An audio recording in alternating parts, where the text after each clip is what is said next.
more can I say? Top Billin. All right, Top Billin, let's get into our tactical adjustment segment here at the channel where we go and we cover this in a series of content pieces right down the middle showing both teams' strengths and weaknesses. I want to talk about Clemson's defense, in particular its secondary, and how it defends against 11 personnel in number splits and just a real spread offense like we see LSU runs, right? So Ohio State does that as well. 11 personnel here. You got somebody in the slot. That's a tight end though, right? So LSU would do that as well, but it can really get freaky with LSU because their slot guy right here that they will play at Thad Moss is a little bit more athletic than Luke Farrell. However, you have Tanner Muse right across from him, safety Tanner Muse. That's a mismatch for LSU. If this is Thad Moss and Tanner Muse, no bueno there. Also, if this is Justin Jefferson and Tanner Muse, Justin Jefferson will absolutely crush Tanner Muse. Now, what I don't like about this is you have Darian Kendrick, right? To me, one of the more talented cornerbacks in the entire country, even though it's his first year playing, was a 5-star receiver switched over to cornerback, and A.J. Terrell, who could perhaps be the best cornerback in the entire country. So they have guys here. You have Isaiah Simmons, who may be the best overall defensive player in the entire country. So Clemson is loaded. Don't get it twisted. Kayvon Wallace back here, one of the best players in all of college football. Tanner Muse is a straight freak, and they bring in Nolan Turner back here. So they have guys back here. I just never liked the alignment of these guys. Look at this. Cover three, man underneath, right? It's cover 3, man underneath. You can tell by how these guys are belling out right here. So they have a third of the field. Darian Kendrick and A.J. Terrell here with a third of the field. Kayvon Wallace has a deep safety. I don't like none of that. You need to be hands-on man pressed up on LSU. You cannot give free releases and squat on routes and try to play some type of zone defense right here. You see right there, they give up just an easy easy stop route, right? That's what Ohio State does, right? Stop routes, pass the numbers, comeback routes, outs, everything like that, pass the numbers. Kind of an elementary school type offense, one read type offense. And they were kind of getting gassed with this, right? So if this is going to Jamar Chase or somebody like that, with all due respect to Ohio State, they have really great receivers as well, so you were able to see that. I want to see Clemson start to compete more in just a man-on-man fashion. Hands-on man. You got to get hands-on man against LSU. This is what makes Clemson special, and a lot of people out there just don't realize it. I couldn't care less about offense between the 20s. Offense is done in the red zone, right? Real offenses get the job completed in the red zone, and that's when real defense is taking the shape. You can pile up 500 yards and all this and that, but if you got to kick field goals all the time, what did it really matter? That's what I'm saying. Clemson is so damn fast. They have such dynamic athletes on the back end that they're able to make it really tough on you in the red zone. What you're going to have here is a fade route by Chris Olave being defended by the great A.J. Terrell. Fade by Garrett Wilson being defended by Darian Kendrick, right? Straight man coverage. If you can play man coverage in a spot like this, it's extremely hard, right? And then you're able to get a guy like Tanner Muse and allow him to man up, right, on a QB spy against your quarterback. That is phenomenal. Then that's why they like to keep these two linebackers in the game, because it makes it even harder, right, if you're trying to run your inside zones or whatever you're trying to do.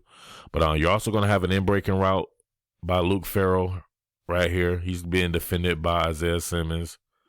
And then I believe you're going to have a whip route by KJ Hill, but he falls, and he's being defended by Kayvon Wallace, who just completely smothers him. This is what great defense is about. Ohio State fans come in here, they're not talking about this, right? You do all this and that, and you get down there and you can't score. What is it, right? Decrease space. He fell. He's done. Isaiah Simmons on Luke Farrell. KJ Hill slips and gets smothered. Tanner Muse right there, right? He's as fast. He's faster, straight out faster than Justin Fields. He can cover him in a man QB spot.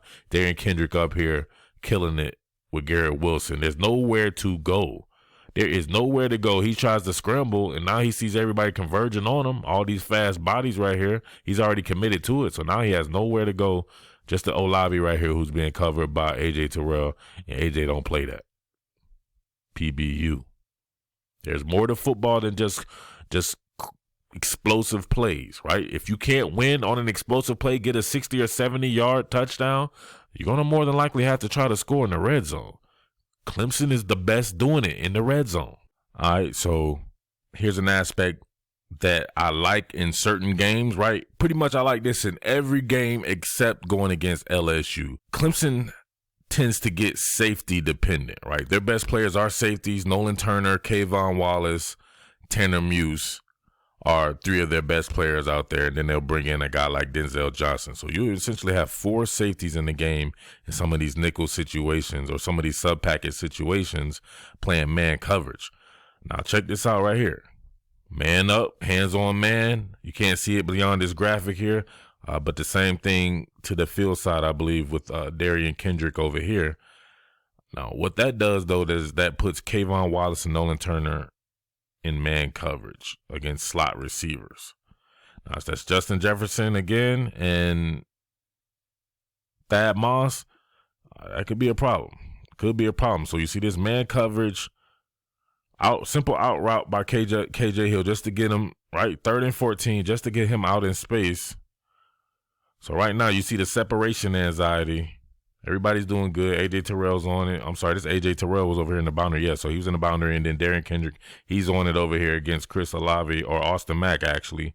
But look at the separation anxiety. Now Nolan Turner has to sit down, break down in space, and try to corral a guy like KJ Hill when that's probably not his strong suit, right?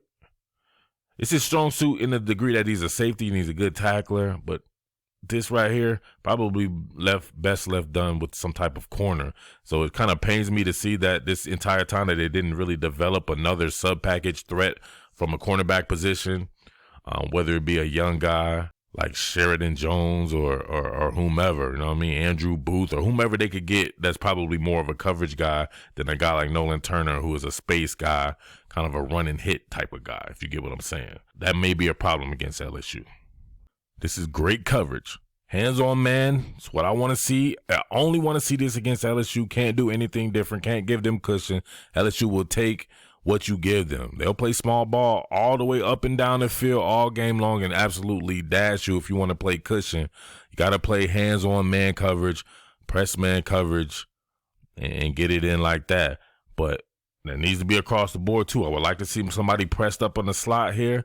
If you have to roll Kayvon Wallace here with some kind of bracket coverage over the top, but you need to have two men deep at all times as well, or at least most of the time, right? It's Brent Venables. He's going to do his thing. He likes working with post safeties, so he's going to have all these blitz packages and everything. You see one right here, right? You send in 1, 2, 3, 4, 5, 6 guys, right? But man on man. So Turner's giving up a ton of cushion here, right here, but he's squatting. Terrell. You got Darian Kendrick on Austin Mack down there. Man-to-man coverage with NFL cornerbacks. Isaiah Simmons taking a tight end, so he's good against tight ends. Him versus Thad Moss may be the matchup. But you got Nolan Turner would have been cooked right here by KJ Hill, but he has a little bit of help right there in Tanner Muse for that vertical route, and everything should be good with both corners. Chase and Terrace Marshall on the outside versus AJ Terrell and Darian Kendrick. That's going to be must-see TV. But you see what happens there? Eventually it gets home here. And I'll be honest with you. I think Ohio State's offensive line is as good as LSU's, even though LSU got the Joe Moore Award. It's probably more of just a give it to him type award here.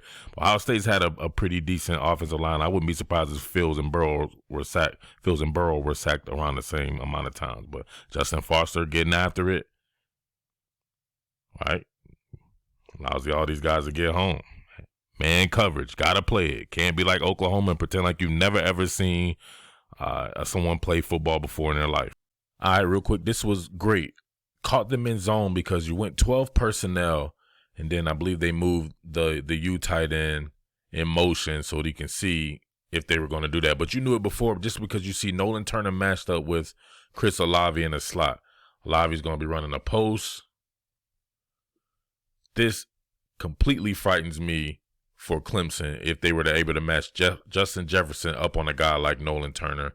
It's no contest there, right? So you would know that this is zone because Darian Kendrick should have traveled over here with Chris Olave, but they had him matched up perfectly.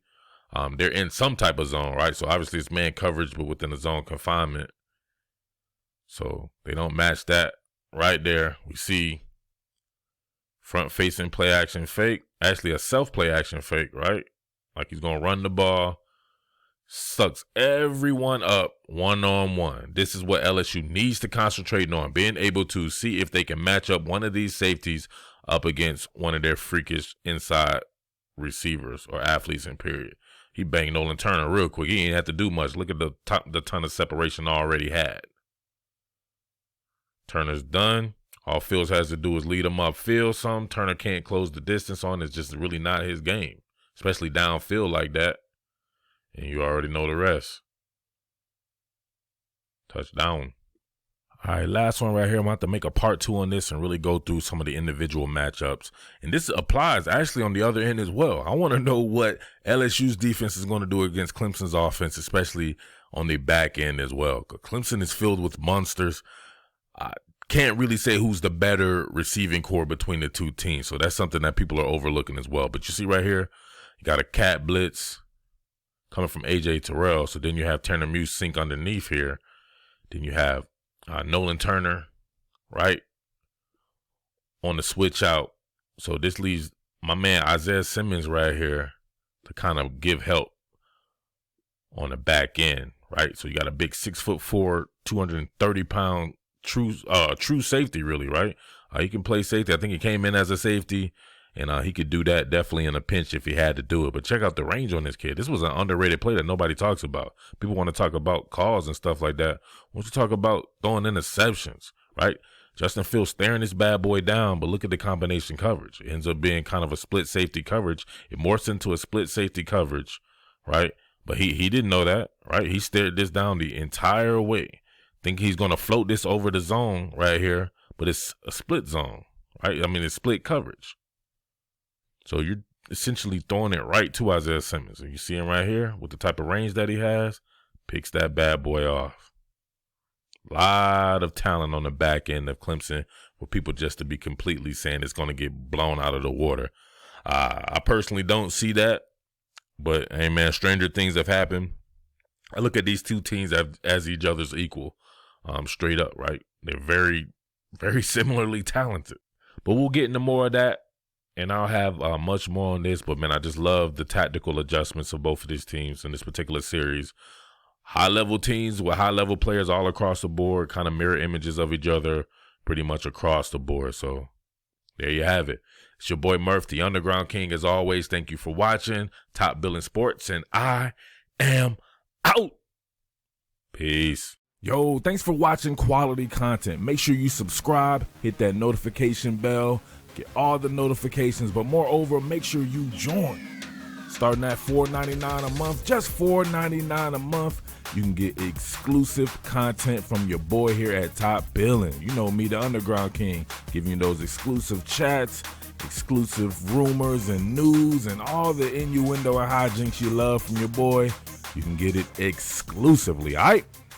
Let's go. What more can I say? Top Billin.